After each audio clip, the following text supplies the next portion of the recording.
Welcome to this week's podcast episode. I'm thrilled you're here. And before we dive into today's topic, which I cannot wait to share with you, I just wanted to take a moment to say thank you. Thank you for listening. Thank you for sharing this podcast with your fellow independent consultants and other colleagues who are interested in this type of work. Thank you for leaving the most amazing ratings and reviews. Thank you for reaching out and letting me know when a particular episode has been impactful for you or it really resonated with you. And just simply thank you for listening and putting the work that I share with you into practice. I hear from so many of you that you are able to take what I share with you on a weekly basis, or the interviews that I do on a weekly basis, or the concepts I share, and put those into practice in your own business and really start to see how it moves the needle. So I just want to say thank you today, full of gratitude.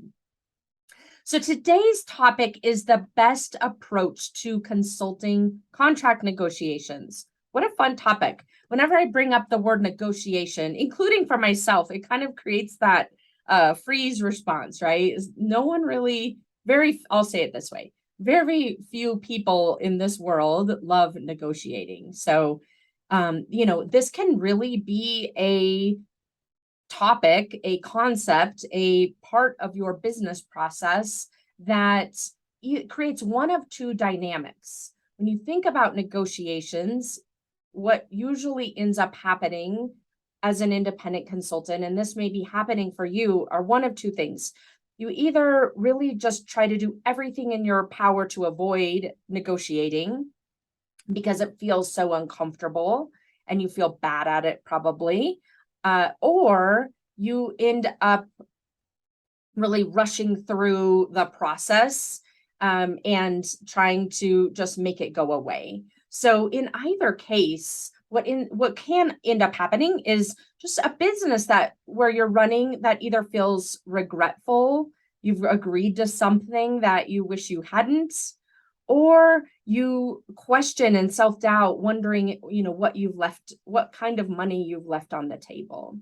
And so today I want to share with you what I believe to be and have seen in practice the best approach to consulting contract negotiations. And quite frankly, it may not be what you're expecting. So I'm excited to share this with you today so that you can really run a business where you feel solid, you feel grounded, you feel like that you're winning. You feel that you don't have to go through the regret and the second guessing and questioning yourself all of the time. You can really get to the place with your business where you're creating a machine that generates new business that you feel really proud to execute against, where you feel really fairly, if not even more than fairly compensated, and where your clients are getting value. You don't have to have this regret engine going on in the background and second guessing. And this also applies to not just the contracts that you're negotiating with your consulting clients, but it can also apply so effectively. What I'm going to share with you today can apply so effectively to negotiation or contracts that you've got with other people, perhaps subcontractors, perhaps even vendors that you're working with. So thinking about this from referral partners, it applies to all different types of contracts. And so that's what I want to share with you today is the best approach to those consulting contract negotiations. So our agenda for today is 4 parts. Number 1, we're going to talk about, do you even need to negotiate consulting agreements? I think this is an important question to be asking yourself. Some of you are feeling like you have to, and so you're baking that into your process, perhaps unnecessarily, or you might be in the situation where you just avoid it at all costs and are potentially impacting your business negatively in that way. So let's talk first about, do you even need to negotiate consulting agreements? And then we'll talk, the second point here that I want to talk through with you is how to preempt negotiating. So that gives a little bit of an insight into, do you need to negotiate them? How do you preempt negotiating? And then the third thing we'll talk through is, what should you negotiate? So things you don't want to preempt. And then stay tuned to the end, because I want to share with you 2 resources that you can use very tangibly to put what I'm sharing in action. They're amazing resources, so don't miss that. Okay, before we get started, I want to remind you of the Independent Consultants Business Scaling Assessment. I've had many of you say, Melissa, I keep meaning to take this and I keep forgetting, or just, it's on my list basically. So be sure to go do that this week. icscorecard.com. You answer 26 questions. It takes less than 5 minutes. And from there, you're able to get a very thorough report on where are the areas of your business in a prioritized fashion that you can be focusing on to set yourself up for growth, for sustainable growth, for predictable growth. This doesn't mean that you need to go hire anyone or bring on any bench or subs or anything. By scaling, I mean, let's help you to get to the place where you're making more income, more profitable projects, and doing less in less time and less work, so that you can really enjoy the freedom that comes with running this type of business. Look, you're taking on a lot of responsibility as an independent consultant. Let's make sure that you're reaping the rewards of that, making more money, feeling more flexible, having more freedom. All right. So go over to icscorecard.com, answer those 26 questions, and you'll get that, a prioritized action plan for yourself. All right. So with that, let's talk about our topic of the week: negotiations, consulting agreement, and other contract negotiations. So let's just start off and level set. What is a negotiation? So I was like just thinking about this, because a lot of times we have these preconceived notions, right, when we think about something. So I was like just going very back to the basics. What is a negotiation? One of the definitions that you'll find is that negotiation is an interaction between entities who aspire to agree on matters of mutual interest. The agreement can be beneficial for all or some of the parties involved.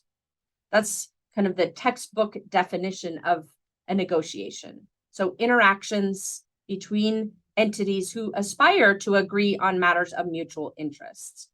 So a lot of times when we think about the word negotiation is very loaded. We think about it from the perspective of think about when you hear the word negotiating, what comes to your mind?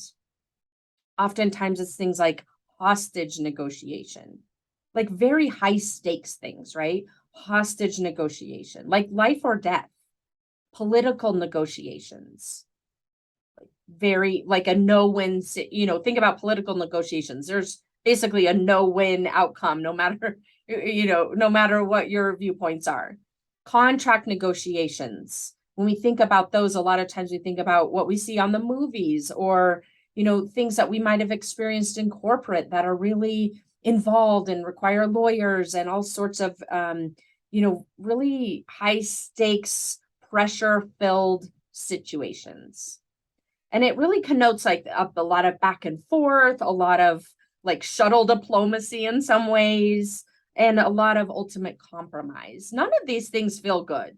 These things all feel terrible. I don't know about you, unless you love negotiating and you're literally a consultant who teaches people to negotiate.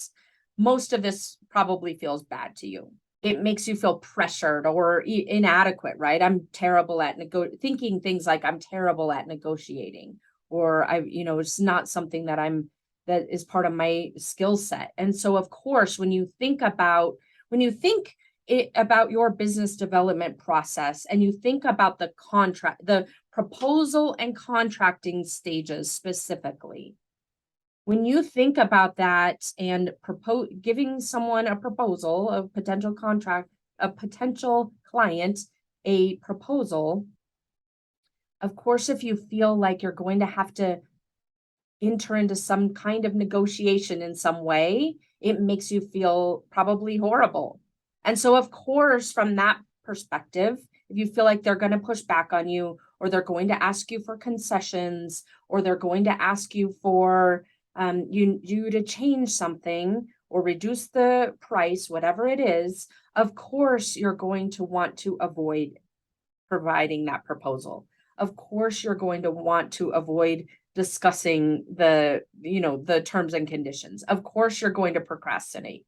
Of course, you're going to eventually send that thing over and just want to get the process of getting to a signed statement of work over as quickly as possible so that you can start work and not have to deal with this thing that feels uncomfortable. Of course. So, what I want to share with you first is really just recognizing that, because what I find, even if you don't think about negotiation in a literal sense in your business development process, what I find is this kind of freezing a phenomenon occurs with so many consultants because we just don't want to get into that awkward phase.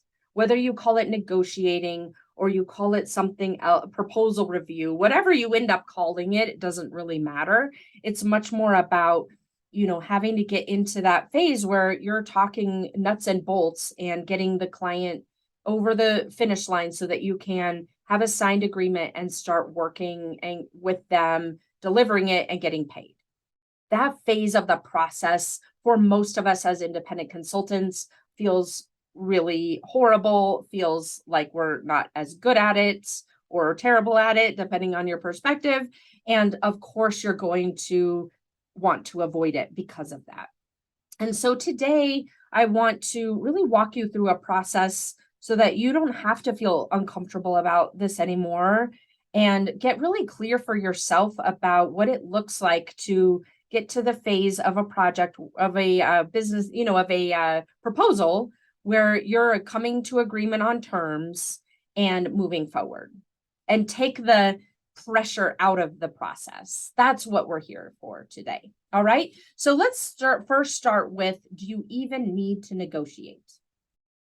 I think this is such an important question. And for some of us, we don't think about our business development process as something that we're negotiating.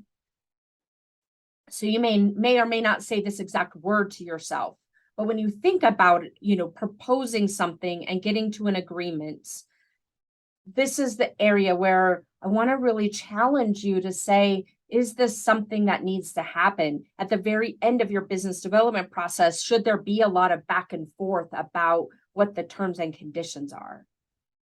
Sometimes, common thinking may lead you to believe that that the end client wouldn't want to negotiate, that they, and that you might need to negotiate. Like, I hear from people a lot of times, from independent consultants, a lot of times, who say to me, well, business people negotiate, so I should definitely be negotiating so I don't leave money off the table.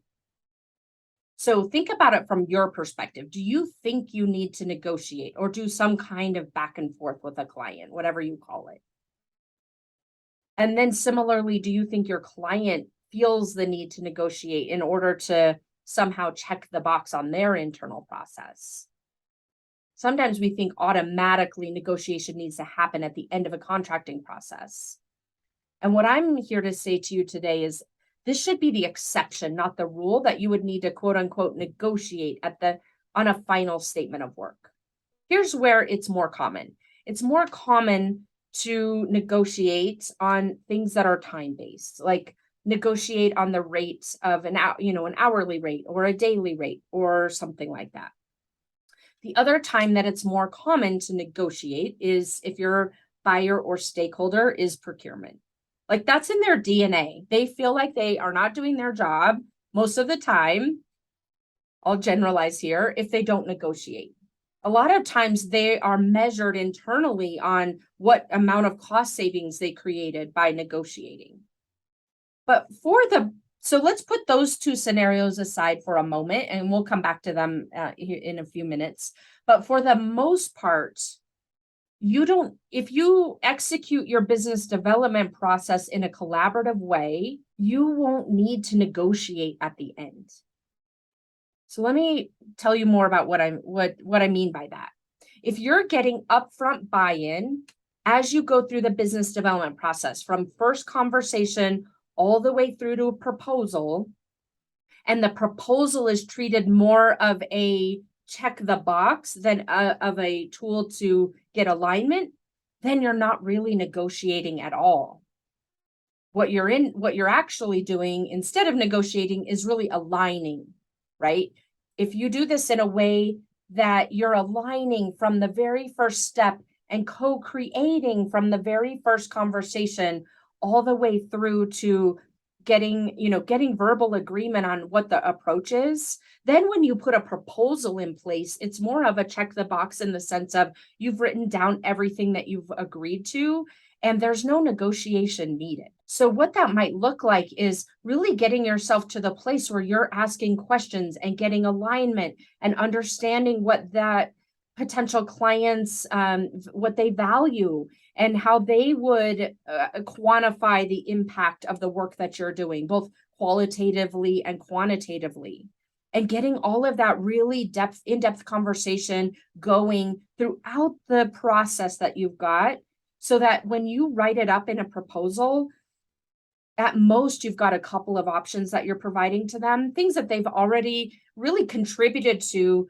co-developed with you, and then it just gives them the ability to decide, do I want to go with option A or option B, and move forward. There's no negotiation needed because you're taking the negotiation, you're not using that proposal as a tool for you to drive a conversation about what it is that the client wants. You're using you're using the proposal as a formality, and instead moving the conversation up front loading it so that you're co-creating, collaborating, and creating an approach that both of you have contributed to. And so there's no need to negotiate. Hopefully this is really resonating with you. In some ways, you're probably doing this already. And today I'm challenging you to front load it even more. So oftentimes I work with clients and ask them, what they give me a proposal and say, Melissa, can you read this proposal for me and give me feedback? And when I start asking them questions about what went into the proposal, what they know about why the client wants to do this project. I mean, truly why. Not because quote unquote it needs to get done, or they don't have anyone internally to do the work, but the true reason why. What is the business reason behind why they're doing the work? And what is the value that that client attaches to doing the work? And what is the value? What is the impact monetarily and intangibly of not doing the work?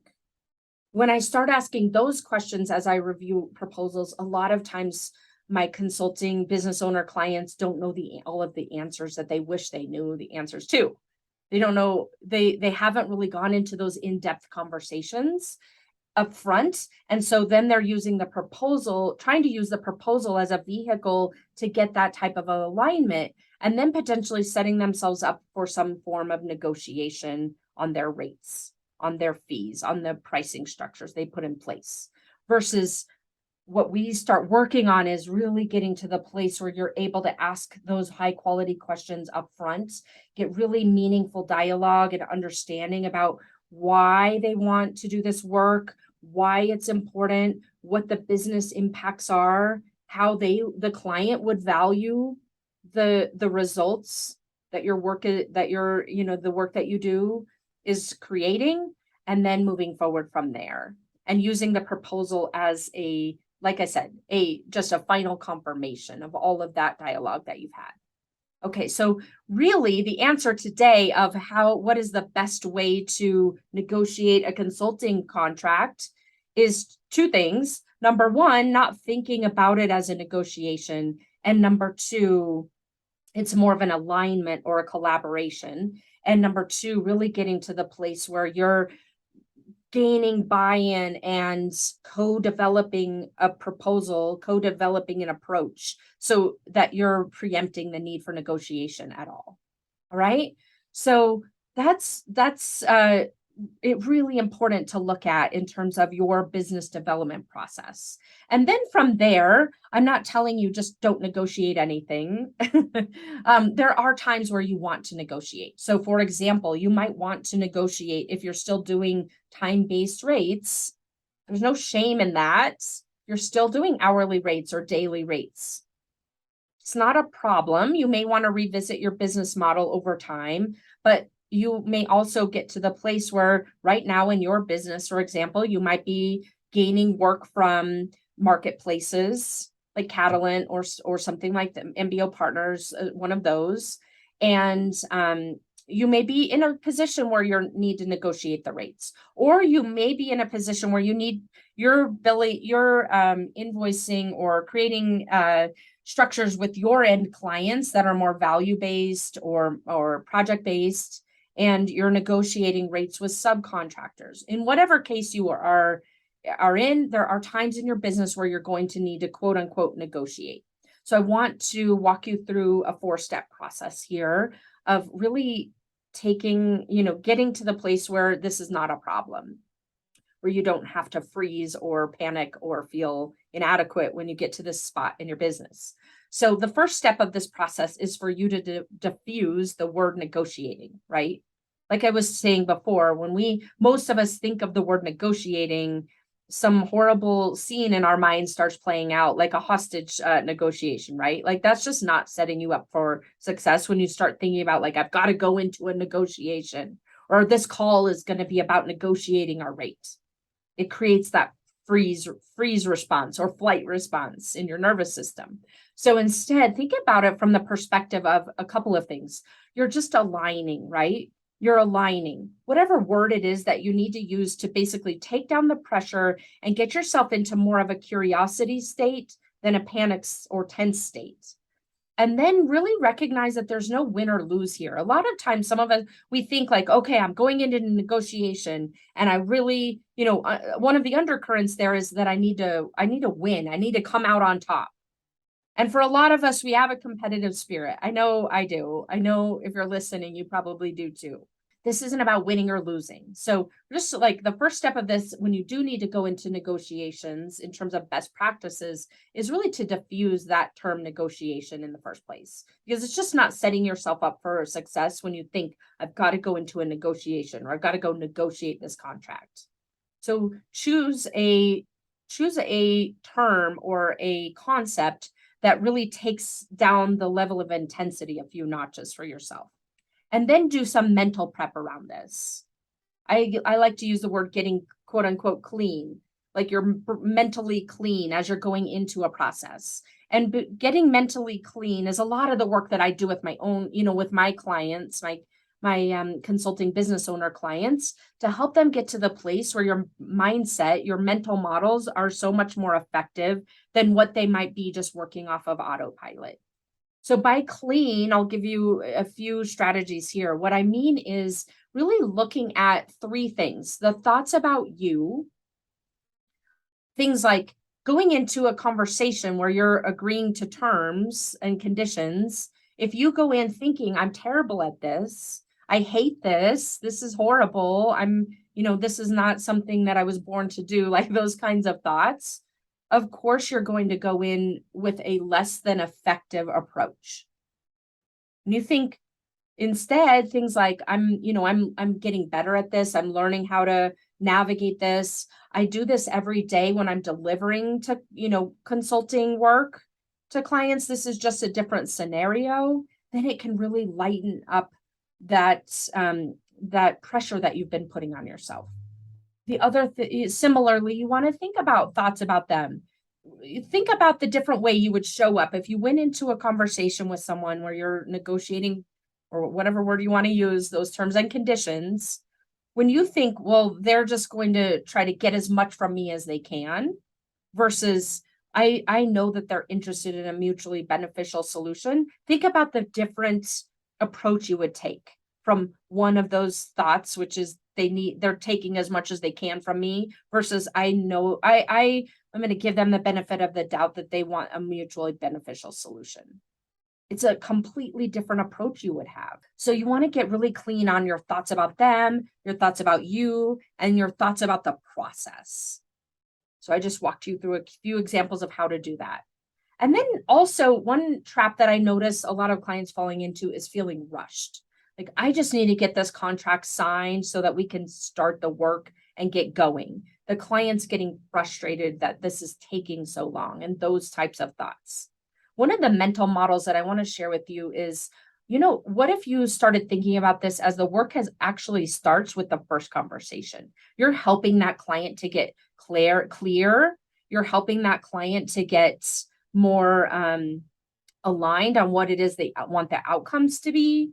And even though you might not be getting paid in that moment for your business development work, you're creating value for them from the beginning. So rushing yourself through a process and therefore skipping some of this alignment work is not going to serve you. And then finally, as a prep process for times where you do feel like you need to negotiate, ask yourself some really high quality questions. What are my walk away kind of what are the things that I'm truly going to walk away from? And don't write down something that you don't really mean. Be honest with yourself. Like, what is it that if this happens, this is not a good project for me or a good situation for me.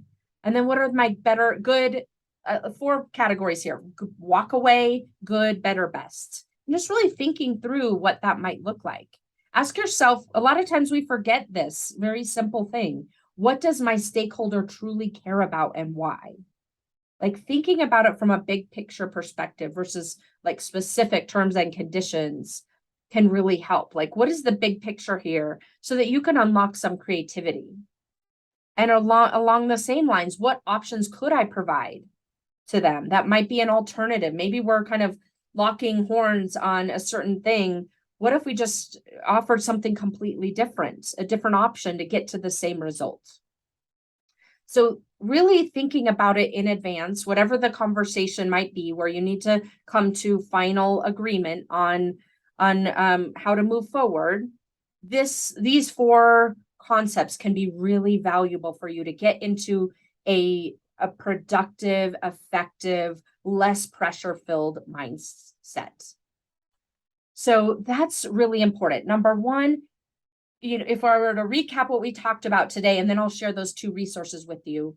The first thing is really thinking about your business development process and setting it up in such a way that negotiation isn't really even part of the process at all, because you're creating alignment as you go through each step of your business development process and treating the proposal as a formality to encapsulate everything you've already agreed to, and perhaps giving them a couple of options that they've bought into and helps them to finalize whatever their decision is and move forward in the time. So that's the first thing. And then in the times where you do need to negotiate some form of terms and conditions, situations like hourly or daily rates, or where you're working with your own subcontractors who you're paying hourly or daily, or other service providers,